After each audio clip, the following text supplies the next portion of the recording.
শীতকাল চলতেছে, শীত বস্ত্র অর্থাৎ এই কম্বল বিতরণের মাধ্যমে ওনারা আত্মমানবতার সেবায় এগিয়ে এসেছেন। আমি মোহতারাম আমির পীর সাহেব চরমনাই হুজুরের মাধ্যমে ওনারা বেশ কিছু অন্তত এখানে প্রায় 1200 কম্বল বিতরণের একটা প্রকল্প ওনারা বাস্তবায়ন করতেছেন।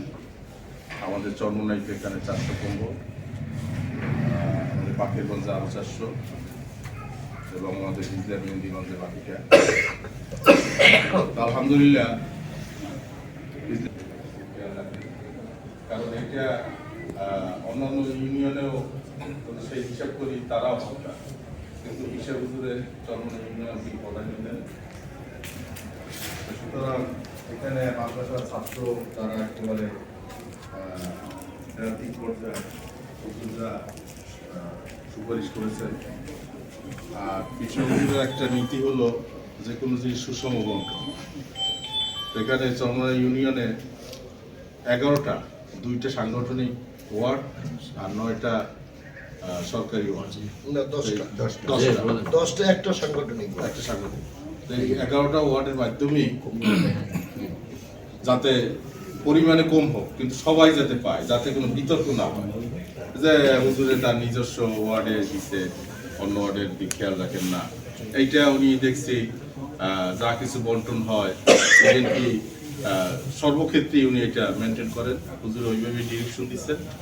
ইনশাল্লাহ আমরা এইভাবে সব কয়টা ওয়ার্ডই যাতে পৌঁছে। এখন আমাদের ওয়ার্ডের দায়িত্বশীল আসছেন, কারণ কিছু কিছু ওয়ার্ড আছে বুঝেছেন এবং আমাদের জন্য দোয়া দিয়েছেন, এবং পাশাপাশি আমাদের উপদেষ্টা হিসেবে উনি থাকার জন্য সম্মতি দিয়েছেন। অর্থাৎ আমরা বিভিন্ন সময় ওনার কাছে যাই, ওনার সাথে পরামর্শ নিই, চরমনাইতে আসি, ঢাকাতে সাক্ষাৎ করি বা অন্য যে কোনো জায়গায় সুযোগ হলে আমরা ওনার সান্নিধ্যে যাই এবং উনি আমাদের জন্য দোয়া দেন, পরামর্শ দেন। তো যখন থেকে ওনার সান্নিধ্যে আমরা আসছি এবং পরামর্শ নিয়েছি, উনি আমাদের জন্য দোয়া দেন, উপদেষ্টা দেন। তারপর থেকে আমরা দেখেছি যে আমাদের এই কার্যক্রম, আমাদের এই কাজের আরো বেগবান হয়েছে, কাজের ব্যাপ্তি আরো বেড়েছে। যেটা আমরা অন্যান্য প্রত্যন্ত অঞ্চলে আমরা যে সেবামূলক কার্যক্রমগুলো করতাম, এরপর থেকে হুজুরের সাথে সাক্ষাতের পর থেকে আমরা এখানেও আলহামদুলিল্লাহ এর ভিতরে বেশ কিছু সেবা কার্যক্রম করেছি। আপনারা অনেকে হয়তো জানেন, এখানে ফ্রি মেডিকেল ক্যাম্প করা হয়েছে, এখানে সেলাই মেশিন বিতরণ করা হয়েছে। এখন শীতের সময় আমরা শীতবস্ত্র বিতরণ করছি। শীতবস্ত্র ইতিমধ্যে আপনারা জানেন যে শীতের তীব্রতা অনেক বাড়ছে, যার কারণে সারা দেশে বিভিন্ন অঞ্চলে মানুষ শীতে কষ্ট পাচ্ছে। আর এই প্রতি বছরই আমাদের এই সংস্থা যখন থেকে শুরু হয়েছে তখন থেকে প্রতি বছর শীতের সময় শীতবস্ত্র বিতরণ করা এটা একটা দায়মি কাজ, দায়মি সেবা। তো সেই হিসেবে আমরা সাধারণত এর আগে শীতপ্রবণ যে এলাকা আমাদের বাংলাদেশে বলে পরিচিত,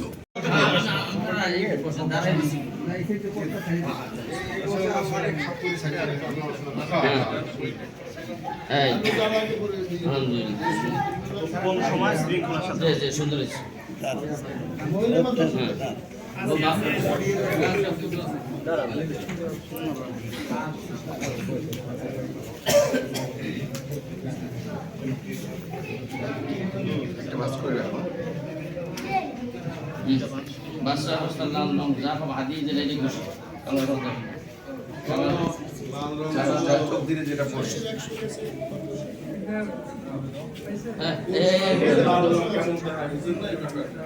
আপনি আর বসছেন তুমি একটা তো ভাইয়া তুই ছাত্র আচ্ছা এই না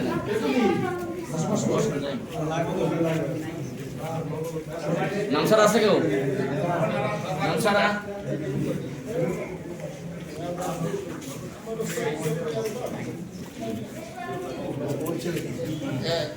ছাত্র আলাম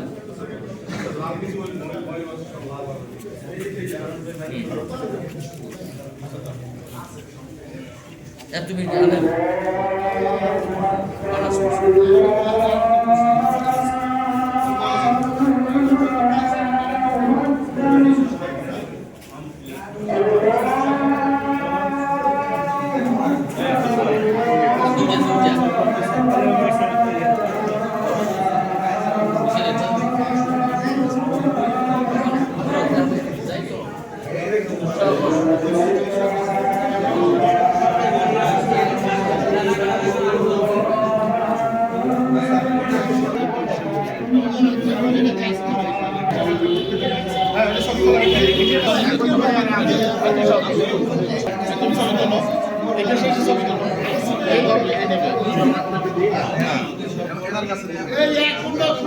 এটা